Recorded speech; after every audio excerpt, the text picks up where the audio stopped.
Usa ka tingog, usa ka katawhan.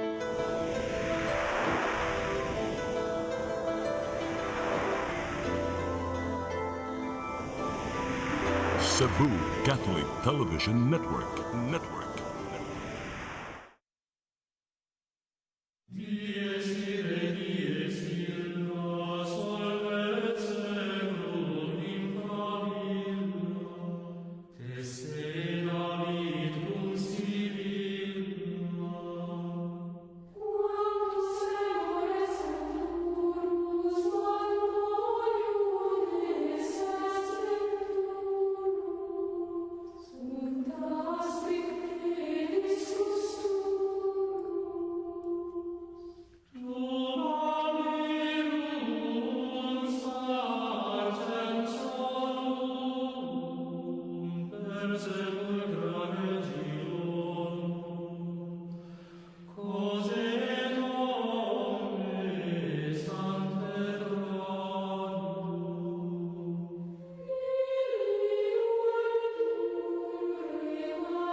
Maigsoon niyata sa atong tulumanon nga atong katinawan sa pagtuong Katoliko. Doon ay panultihon skinaadman nagkanayon. Non potest esse deuteronom cui non sobest veritas. No reason can be lasting when truth does not rule.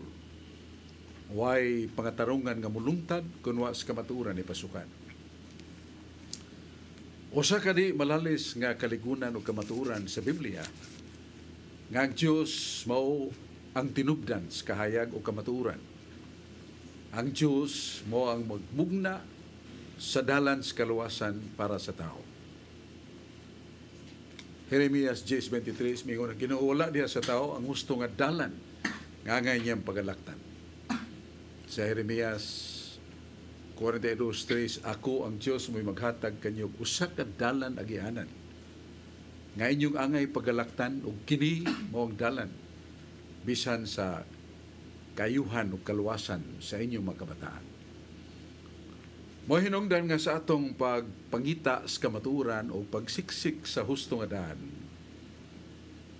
Itagan kita sa Diyos sa libro sa Sirach 33 versikulo 3 nagkanayon. Ang usa ka mamilatgunon nga tao musagop gyud sa pung sa Dios. Kay pung sa Dios dili masayop. The prudent man searches the word of God because the word of God is infallible. Ngayon, nagadapit kami kaninyo ni atong tulumanon nga atong katinawan sa pagtuong Katoliko. Pasalamat ta sa atong magagahom nga Dios. Langit nga mahan si Yahweh. Iyang anak si Jesus nga mao si Yahshua manuluwas sa kalibutan. Ug ang Espiritu Santo Paraklito nga maglalamdag kinabuhi sa atong pangatarungan o pagtuo. Nya pasalamat sa ta sa atong mga kadagwa simbahan nga atong Santo Papa Pope Francis, nga atong Arsobispo yang Ekscelensya Jose Serafia Palma, nga naghago nagtuka ug nagtuon pa kayo nga unsay mga programa sa simbahang Katoliko dinhi sa Sugbo sa saulog nato sa kalima kagatos nga sumad sa pagkakristohanon sa Pilipinas. Nya kauban niya mga obispo, mga pare ug mga laiko. At sa pasalamat ni Brother Dong Limtsua nga atong presidente sa Cebu Catholic Television Network nga nagtukaw, naglantaw, nagplano nga mapadayon ang Ministry of Healing, Ministry of the Power of the Word of God or Evangelization, o ang mapadayon nato nga paghangop, pagtanaw sa unsay katabang nato sa ubang bahin sa lawas ni Kristo ang makabus og timawa nga atong lantawon og tabangan. Dito maglangan niya si Carlo Badinas sa mga sharer sa Catholic Charismatic Renewal Movement sa youth groups atong paminawon. Daghang salamat Bradsok ug maayong hapon kaniyong Bradsok ug sa atong mga suking tigpaminaw maayong hapon. Bradsok, ang akong pangutana Bradsok, bahin niining pagtawag nato og pare ug father. Ang Biblia Bradsok nagtudlo nga ayaw pagtawag og amahan ni bisan kinsa dinhi sa yuta. Kay usa lamang ang inyong amahan tuwa sa langit. Ang akong pangutana ni Brad Sok, kano kitang mga Katoliko mutawag man tas pare o father nga gisugo man ni Kristo nga dili ta patawag og amahan ni bisan kinsa. Palihog ko pagpatinaw na Brad Sok. Doon ay pinpointing exaltation of the uniqueness of the Father or the fatherhood of God. Dili ka mo magpatawag og amahan. Kay usara inyong amahan nga tuwa sa langit. Sa to pa kung mutahod tago sa katao isip amahan. Ituboy na to, ilibil na to nga tupong sa Dios. No, that is really fallacy. Pero doon ay mga tao nga naghupot og posisyon katong danan nga espirituhanon nga tawag og amahan. Si San Pablo sa kapare o sa 1 Corinto 4:15 mingon siya, bisan doon na kamoy na po kalibo ka mga magtutudlo if you have thousands of teachers and magisters. You have only one Father, that is God.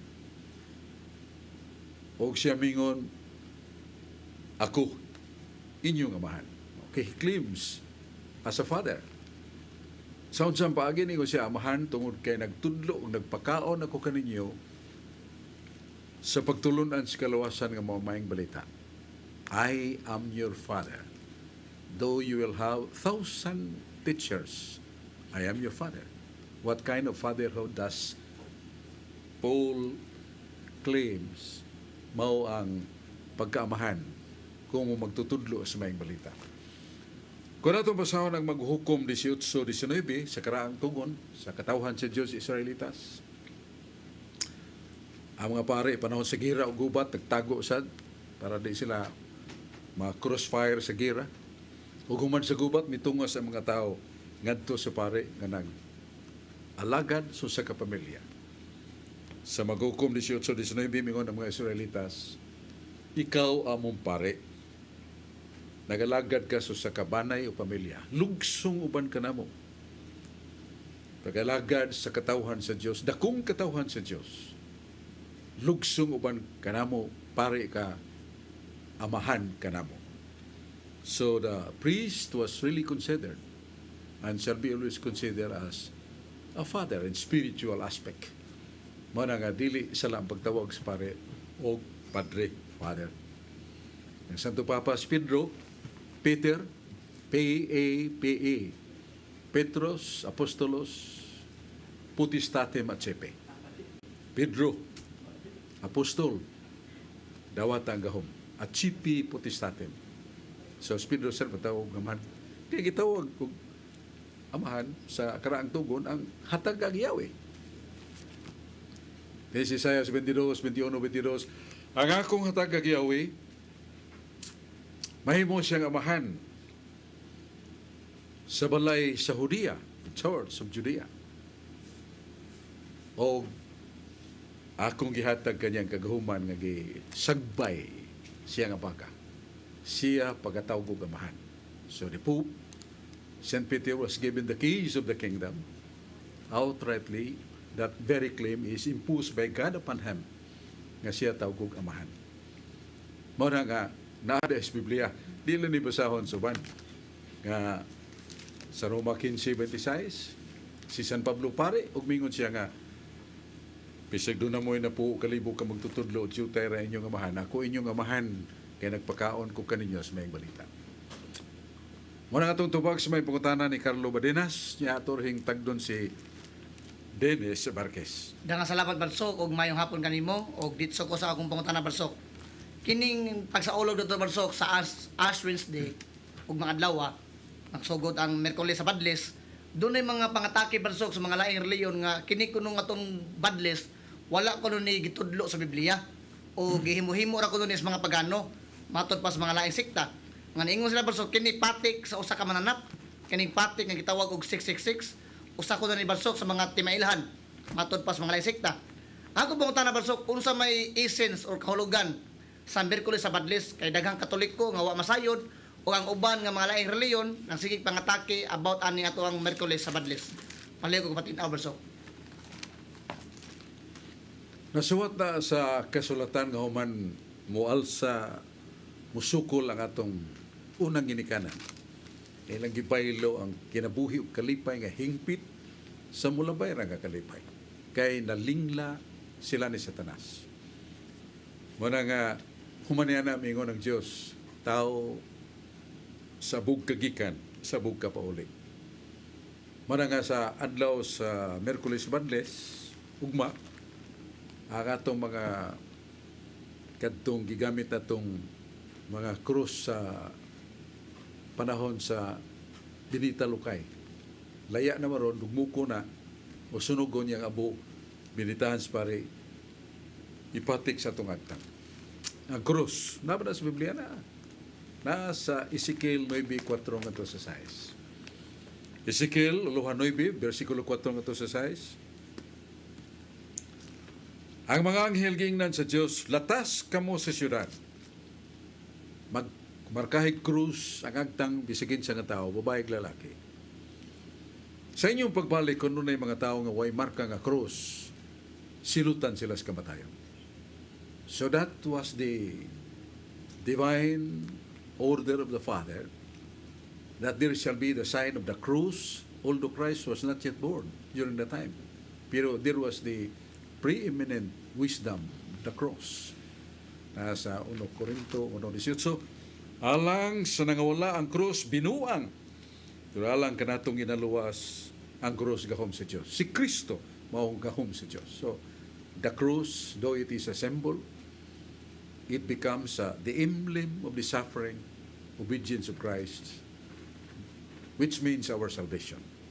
Mao na nga, naas Biblia, ipatik ang krus agtang, niya, ikan ka sabog ka pa uli.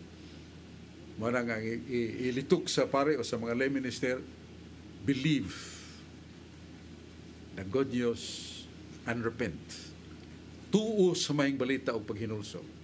Mao may batasan kaniadto nga kung maghinulsol mga tao sa karang panahon, ang abo ikaligo nila kay katol-katol hapdos so sakripisyo sa ato sa agtang lang pagpahinumdum kanato nga we have the true destiny, and that very destiny has somewhat the channel or the instrument contacting ourselves to God, and that is the cross natong pagantos. San Mateo 16:24 mingon si Jesus, kung gusto ka nga mosunod ka nako, pasana ang imong krus og pagdumili sa imong kagalingon. Klaro gyud Ginoo nga atong kaluwasan naa diha sa pagpasaan sa mga sugo sa Ginoo, pagpailob sa mga pagantos og pagdumili sa kagalingon. Daghan ta gusto tang muhaon, gusto tang madatog kalit pinagi sa tikas, gusto tang makatagamtam sa malaway kalipay ang lawas nun, bisag illegal o immoral na. No worry at all, I'll do it. Marang wata kapugong sa itong kagalingon, wata katuman ni Kristo baingon, deny yourself, constrain and discipline yourself, and that is the cross for salvation. Muna itong tubag sa may pangutana ni Dennis Abarquez, niya balik sa tani Carlo Badinas. Dagang salamat, Brad Sok. Andos na lang ko sa pangutana, Brad Sok. Ang atong simbahan, Brad Sok, nga mo'y gitukod sa atong Ginoo, mo'y atong pasakupan aron kita makabaton og kaluwasan, kay ang kahimpitan sa kaluwasan naa man sa atong simbahan. Pero ang atong mga kaigsunan ng mga protestante, Brad Sok, nag-ingon sila nga dili na mistin nga magpasakop pata sa iglesia, kay si Kristo ra mo'y makaluwas kanato. Juan 14:6 matud pa dito, Brad Sok, nga si Kristo ra mo ang galan og dili kuno ang simbahan. Paliw kuno ko og pagpatinaw ni Brad Sok. Matod pa sa prinsipyo sa pagtuon sa Biblia, one line of the Bible does not comprise the whole. Una linya de scriptura no est omnia scriptura. One line of the Bible does not comprise the whole Bible. Nanas Biblia nga. Way laingan, naghihatag mo sa langit aron ta maluwas ang nga ni Kristo. Buhat 4:12. Pero ang lain nga nila labasahon nga niya sa Biblia na sa Buhat 13:47. Mayon San Pablo kita, meaning the church. Gipili kita sa Dios nga mahimong instrumentos kaluwasan. Gitawag kita sa Dios nga mahimong kahimanan kaniya sa kaluwasan sa katawan bisan ngadto sa kinatumyan sa yuta. kaluwasan sa katawhan bisan kinatumian sa yuta. Kita, the church. Mo na nga usa ka linyang ilang mabasa buhat 4:12 kinahanglan mga may sa nang ilang una pagtan-aw suban nga mga linya. Tiyalig ilang gilatangan. Nakalimtan ang lain nga mga hinungdanon nga pulong sa Dios. Tiyalig maigo ta sa gisulti ni Jesus sa San Mateo 22:29 nga dagha mga tawo nangasayop ug nangayabang kay wala sila masayod sa gahom sa kasulatan. Mao na nga aron di ta masaag na ang basahon sa kahayag, basahon sa kamatuoran. Magihatag siguro kanato revelation. Not only that, the apostolic tradition. 2 Tesalonica 2:15 ingon San Pablo, hupti sa dakong kaligon nga mong gitudlo kaninyo, pinagi sa mong sinuwat, ug pinagi sa mong tradisyon. Our tradition, meaning the apostolic tradition. Udunay usa ka taong mangahas sa pagsalikway sa among tradisyon. Kanang tawana ay salikway sa. If anyone dares to teach you to neglect or to disqualify our tradition, do not join that man. Shun off from that man. Na nasa 2 Tesalonica 3:6. Muna nga, muli ko na ito nga, the principle of purpose. The principle of purpose. Binisya niya na ang kapuslanan so sa kakatuyuan. Kung doon na kay gihimo, doon na kay katuyuan. O kay doon na kay katuyuan, doon na kapuslanan nga gusto ni mong sangguan. Nga nung nagtukod ma si Kristo ng Iglesia, kuno siya ay katuyuan. O kanaway kapuslanan. Ito is Petros it superhang Petram edificabo Ecclesia miam et purti infere non prevalebont Ecclesia miam. Nga nung isulti man na ni Jesus, ngawa mo na rin kapuslanan ng Iglesia. Ikaw, Pedro ba to? Ibabaw ning bato, tukuron ko akong iglesia. Nga ganghaan sa impirno, dili makadaog kaniya. Colossus 3:15, ingon San Pablo, mauni ang kabubuton samahan nga magpasakop kita, tanan, sa lawas ni Kristo nga mong iglesia. This is the will of the Father. Voluntas Dei Patris. Kabubuton kini sa Dios Amahan nga magpasakop kita sa lawas ni Kristo nga mong iglesia. So, kuyaw kayo may mingon tas pakong kula na kinsa man ta nga mosupak sa mga pulong sa Ginoo. Nas balang kasulatan. Kinsa katong mosupak siyang gitukod, iyang gipadaa. Nagsupak ni Kristo. O ang nagsupak ni Kristo, nagsupak sa nagsugo ni Kristo mong Diyos Amahan. Asa mabasa? Nasa San Lucas 10:16. O kanang isugo ni Kristo mong iyang iglesia. Lakaw ka mo sa tibok kalibutan. Iwali ninyo nga akong mayang balita. O kadtong mutuo sa akong mayang balita mabunyag maluwas. Pero kadtong dili mutuo hukman sa silot. San Marcos 16, versikulo 16. San Mateo, Kapitulo 28, versikulo 19. Muna, naisugo. Naigisugo, ug naigipabuhat sa gisugo, preach the good news of salvation. Whosoever shall receive this, receive me. Who believes this, believes me. And he shall have salvation. Doon na siya kaluwasan. Ang mutuog magbabunyag maluwas. Muna nga, dili nila ni alingahon ng mga pulunga. Yung sa dawat lang ko ni Kristo akong personal magluluwas. Yes, that's correct. Pero ang tundo sa Ginoo nga gawas nga imo kong dawaton, dawata usab. Nga akong gitudlo, dawata usab.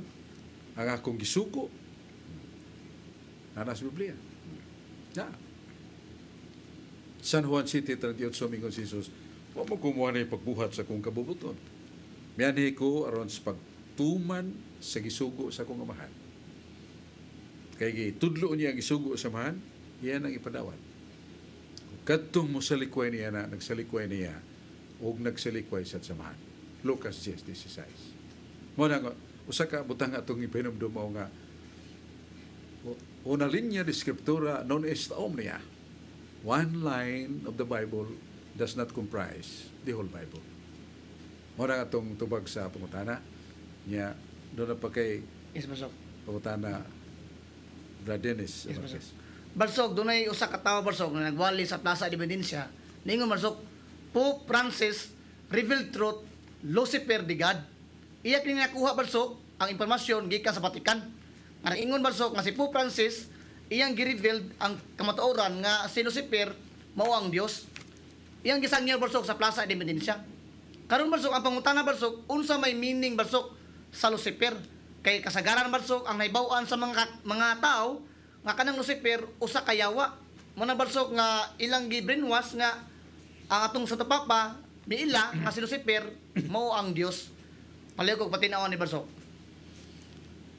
Ang tinuray na suhat na sa Biblia na sa libro gisuwat o suwat ni San Judas Tadeo, Uluhan 1:10. Nganingon San Judas Tadeo, damnon con non intelligot. Ana sa Judas Tadeo 1:10, ang meaning ana, sayon kayong pagpasipala o pagsalikway sa butang nga wa nimo masabti. Sayon kayong pagpasipala o pagsalikway sa butang nga wa nimo masabti. Muna wa nila na masabti. Kay Latin mo guna. Pila na may mga kaigsunan na to dining panahon na nga continuing the study of Latin language, which was in the earliest time of the church. Ang Latin gigamit. Kanang ingon ng Lucifer, ang sentence niya na gibawog nila, bawog ka, gibali. Kaya kanang Lucifer, gikan na sa lux, luces, the light, lux, Lux, lux, luces. Ya, ighimo ang sentence nga i-refer nga to sa the Holy Spirit the lights, Lucifere, malagmit ang ilang sabot na si ang Diyos, ang Espiritu Santo ang mong kayag muna si Lucifer. Bana nga, muhangyo lang tanilang ay sad palitang digyo ka, wag yung kay Jotay, bisag igyo lang inom tubig ng Latin language. Pangutana o, nakatuon, kaya doon na may manaasa o universidad nga nahangtod karon nagtuon og languages. Kaya ron ita mauwaw nga masakpan ta nga pataka na tagyaw-yaw, kaya wala na ito masabti. Kaya wala na ito masabti, sayon kayo pagpasipalan. Muna nga itong tubag sa pangutana. Nagkasalamat Brad Sok. Ang akong pangutana Brad Sok, bahin bitaw na ni Brad Ili Soriano Brad Sok nga iya magyunigi atake pagayo ang ostias nga dili kuno ni mao ang lawas atong Ginoo. Kay ang atong Ginoo matud pa dito Brad Sok nga siya man kuno ang pan nga gikan sa langit. Unya kini kuno ang atong gikaon Brad Sok, pan man kuno ni nga gikan sa bikiri. Unsa may atong pagpatin-aw ani Brad Sok? Sa San Juan Uluhan 6 Tudling 41 mingon si Kristo, ako maong tinapay nga nanaog gikas sa langit. Siya si Kristo nagtudlo nga something mandukare to be eaten kanon o kini makahatag kanatong kinabuhi. Mintras matud pa nila ang ostiya nga konsegrahan sa mga pare, gikan naman as bikiri. Ya, dili mo na mo itinuod nga kanon nato ang pan para manas lawas. Na San Juan 4 versikulo 4 mingon, no, San Mateo kapitulo 4 versikulo 4.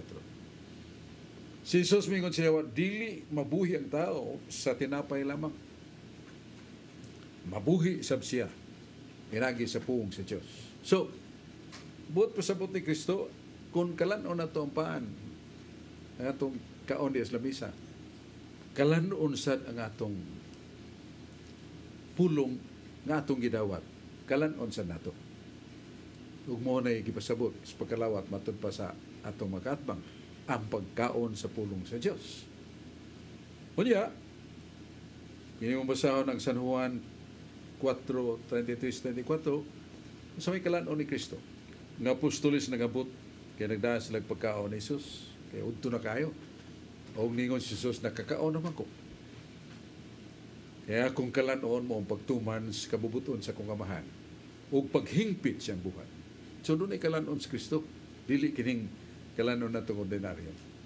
Manili, mao pagtuman sa kabubuton sa mahal.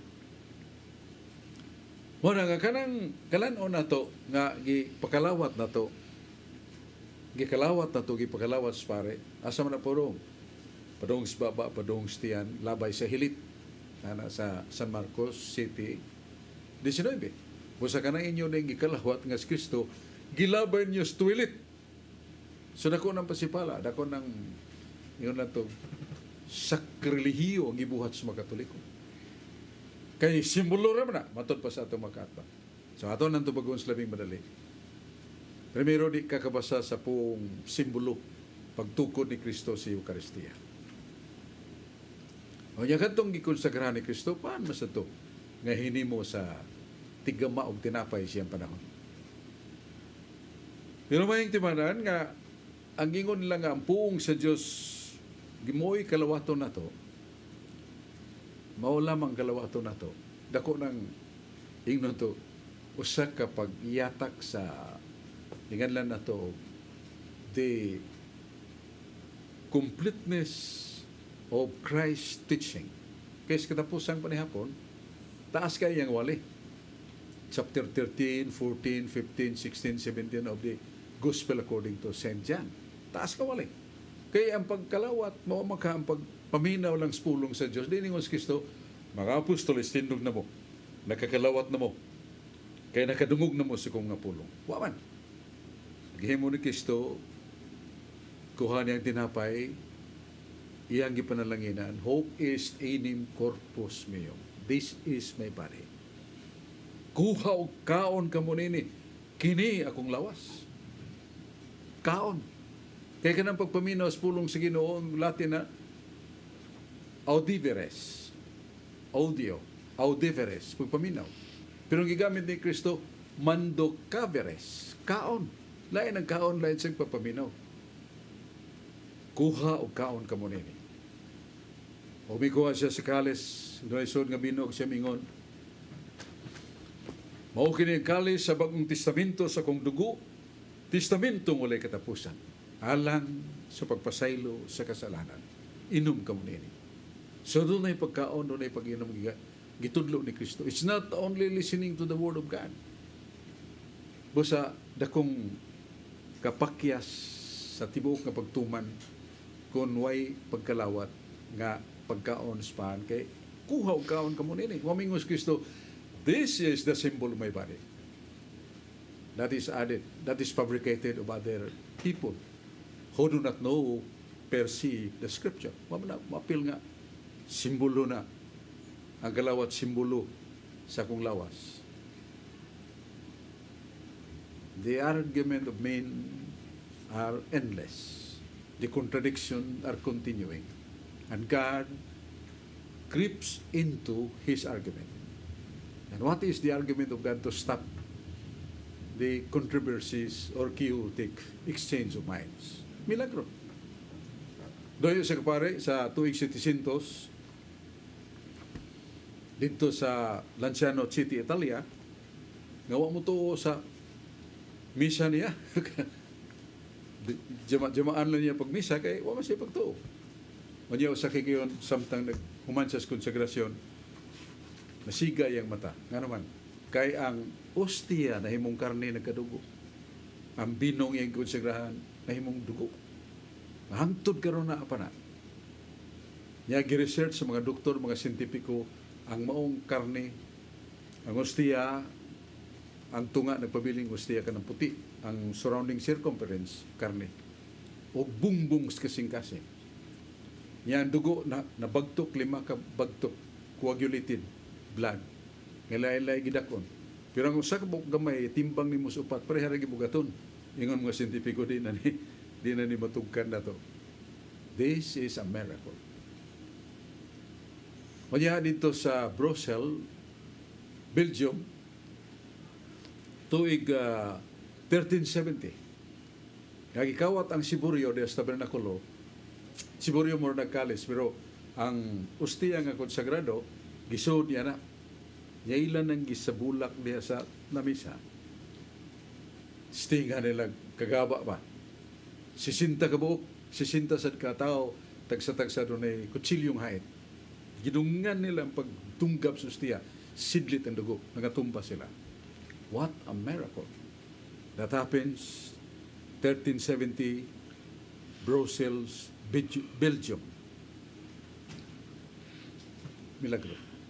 Marang katapusang argumentos Ginoo sa atong lalis nga di matiwas, ang milagro nga kanang ustiya human sa konsekrasyon, dili pasumbingay, dili simbolo, tinuod nga lawas ni Kristo. After the consecration, it's no longer bread, it is the body and blood of Jesus Christ, given purposely.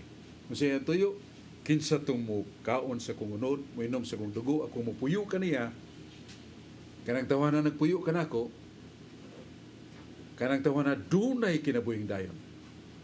Manhawon ko siya sa katapusang adlaw. San Juan 6, 54-56. So, this is the truth. No arguments of the world can really defy the argument of God. And that is the miracle that the bread and wine were changed to become the body and blood of Jesus Christ.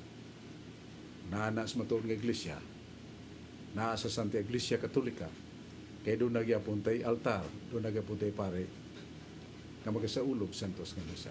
Tuman sa tagna ni Malakias 1, Malakias Kapitulo 1, versikulo 11. Gikan sa pagsubang, ang tos pagsahop sa adlaw, doon ay usa ka dakong halad, putli nga halad, na maghatag pagdaig sa dakong ngalan sa Diyos. Maigsoon, salamat kayo sa pagkiguban ka na mo. Tagbo ta po ning atong tulumanon, katinawan sa pagtuong Katoliko, na uway-uway ta karon kay doon na siya magkakulian sa atong panahon di asdan. Salamat kayo.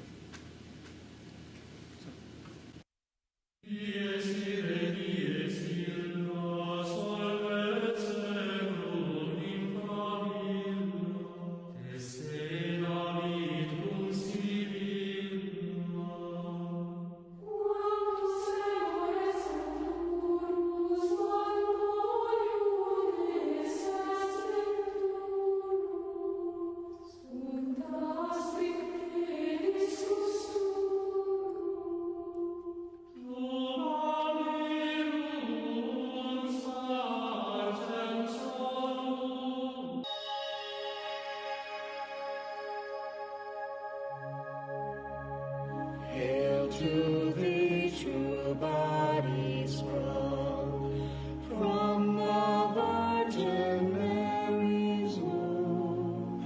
Same that on the cross was hung, bore for man the bitter doom.